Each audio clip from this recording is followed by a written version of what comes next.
PDM की हुकूमत आने के बाद नैब के कानून में तरमीम की गई, जिसके बाद एहतसाब अदालत में ज़ेर समात दर्जनों केसेस वापस नैब को भेज दिए गए। लेकिन गुज़श्ता हफ्ते रिटायरमेंट से सिर्फ एक दिन पहले साबिक चीफ जस्टिस उमर अता बंदयाल ने पीडीएम हुकूमत की इन तरमीम को कलअदम करार दे दिया और नैब को वापस भेजे गए तमाम केसेस 7 दिन के अंदर अंदर इन तरमीम से पहली वाली पोजीशन पर बहाल करने का हुक्म दे दिया था। अब सुप्रीम कोर्ट के हुक्म के मुताबिक नैब ने कराची और इस्लामाबाद की एहतसाब अदालतों में अहम रेफरेंसेस वापस भेजने का सिलसिला शुरू कर दिया है। कराची की एहतसाब अदालत को 90 केसेस वापस मौसूल हुए हैं, जबकि इस्लामाबाद की एहतसाब अदालत को 80 केसेस वापस भिजवाने का सिलसिला शुरू हो गया है। इनमें से आज 26 केसेस वापस भेज दिए गए, जबकि कल 54 केसेस भेजने का इम्कान है। जबकि लाहौर की एहतसाब अदालत में भी नैब ने अहम सियासी रहनुमाओं के केसेस वापस भिजवाए हैं, जिनमें मुख्तलिफ सियासी जमातों के अहम रहनुमाओं के हाई प्रोफाइल केसेस भी शामिल हैं। इस्लामाबाद की एहतसाब अदालत में क्या कुछ होता रहा, हम इसी बारे में बात करेंगे जियो न्यूज़ के नुमाइंदे अरफा फ़ैरोज़की से। अरफा, इस्लामाबाद की एहतसाब अदालत में क्या कार्रवाई हुई है और अमली तौर पर अब ये मुकदमा वापस आ रहे हैं, तो फिर अगले चंद दिनों में क्या हो सकता है?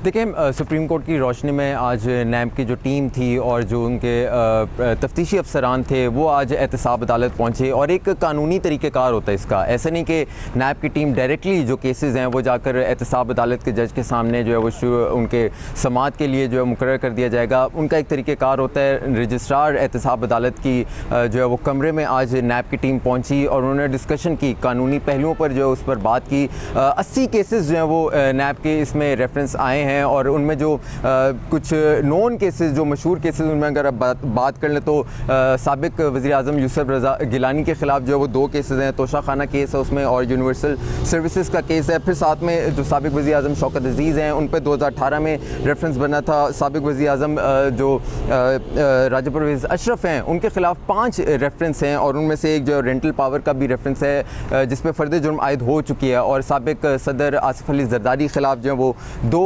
रेफरेंस आए जिसमें पार्क लेन का रेफरेंस है। तो ये कुछ मशहूर रेफरेंसेस हैं और ये अब एहतसाब अदालत में आएंगे। लेकिन इस जो पहले दिन जो आज का रोज़ था उसमें जो जज मोहम्मद बशीर हैं एहतसाब अदालत के, उन्होंने प्रोसिक्यूटर के साथ भी एक इब्तदाई समाअत, इसे आप कह लें, उनके साथ कानूनी मुशावरत की कि कौन सा केस जो है वो किधर रेफ़र करना चाहिए, क्योंकि सिर्फ एक वाहिद एहतसाब अदालत में ये केसेस नहीं चलेंगे।